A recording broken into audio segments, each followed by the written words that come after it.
Yo, what's going on YouTube, and welcome back to another video for The Division. And in today's video, as promised in my Easter egg video earlier this week, today is all about the Dark Zones. Everything you need to know. There's a lot to cover, so let's get started. First up, very quickly, if the notion of Dark Zones is new to you, then the best way to describe them would be risky PvE. See, in The Division, the majority of the open world is personal to you, and those whom you invite in to play with you.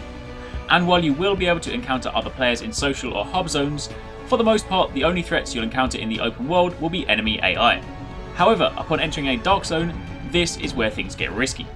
See, Dark Zones not only include enemy AI players like the ones you encountered in the single player portion of the game, but you can also encounter other human players, and it's here where you'll experience PvP.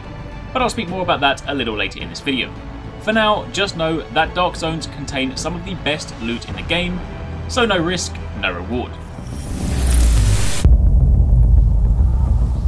Now, prior to E3, we'd seen gameplay of agents inside Dark Zones, but we never actually witnessed the entry points. And given that The Division aims to have as few loading screens as possible, the way in which you transition from the single player portion of the world to the Dark Zones has always been a mystery. Until now. See, the Dark Zone is a large contaminated area that runs throughout the map, and it has a number of different entry points, but upon approaching one, you'll know it straight away. High fences, contaminated posters, and a floating UI element that clearly identifies it as a Dark Zone. You then approach it, climb up, and there's a final prompt before you enter to confirm you actually want to climb in, because entrances like this one are one way. Once you've dropped in, you need to exit via an alternate point. There is also a second type of entrance which is similar to a decontamination chamber, and these are two-way, in that you can enter and exit from them. But at E3, for the purpose of the demo, we didn't have access to those. So, now you're in, what next? Let's start with PvE. When you're in the Dark Zone, you'll encounter enemy AI just like the ones you'd encounter outside in the single player portion of the world. At E3, the demo I played saw us go up against a group of Arekkz first, and they were the same level as us, and then when you get nearer to the extraction point, you encounter the cleaners.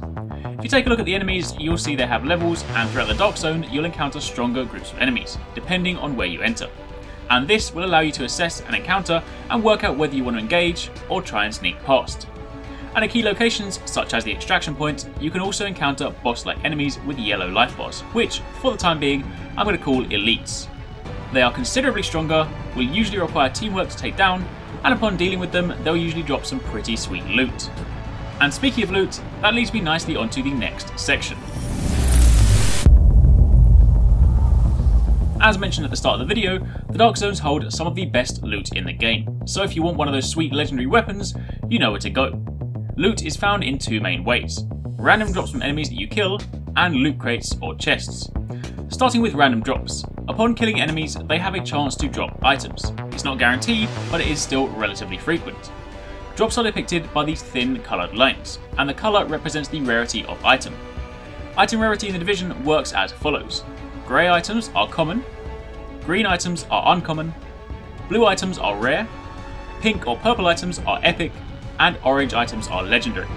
This is the highest tier of rarity in the game.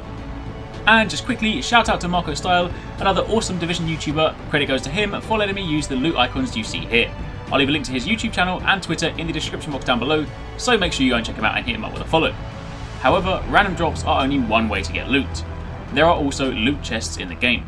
As it currently stands, based on what I played at E3, loot chests can appear after you clear a zone controlled by enemies. So for example, in the demo, when you drop in, the Arekkz are blocking your way.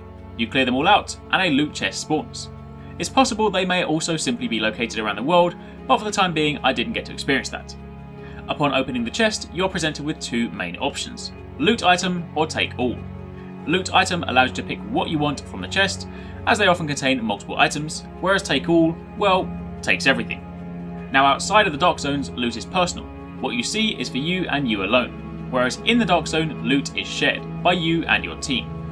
For the purposes of the E3 demo, picking up the legendary item from the chest gave it to everyone. However, it's my understanding that in the final game, it is indeed whoever takes it. So if you're playing with friends, then obviously discuss between you to decide who gets what. Either way, once you acquire some loot, you'll notice a yellow bag appear below your backpack. This is your contaminated bag. See, any loot you obtain in the Dark Zone is contaminated, and cannot be used until it is decontaminated, and that is done through extraction. In order to extract your loot from a dark zone, there are extraction zones located at various points on the map. It doesn't matter which one you go to, but depending on what loot you're carrying may well influence your choice. See, you might be carrying an amazing legendary weapon, and the nearest extraction point could be surrounded by enemies, both AI and human, and you then run the risk of getting into a fight, which is something you might want to avoid if you really want that weapon you're carrying.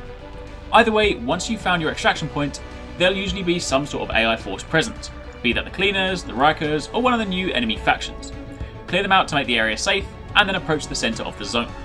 From here, you can then shoot a flare into the sky, and this begins your extraction sequence. You then need to stay alive for 90 seconds, before the helicopter comes, which will allow you to get your loot out. During this time, however, nearby players are notified, so they can either come to aid you, or they can come to ruin your day. If the person that initiated the extraction dies, then your extraction fails, and you need to try again. Also worth noting, only one extraction can be active at one time.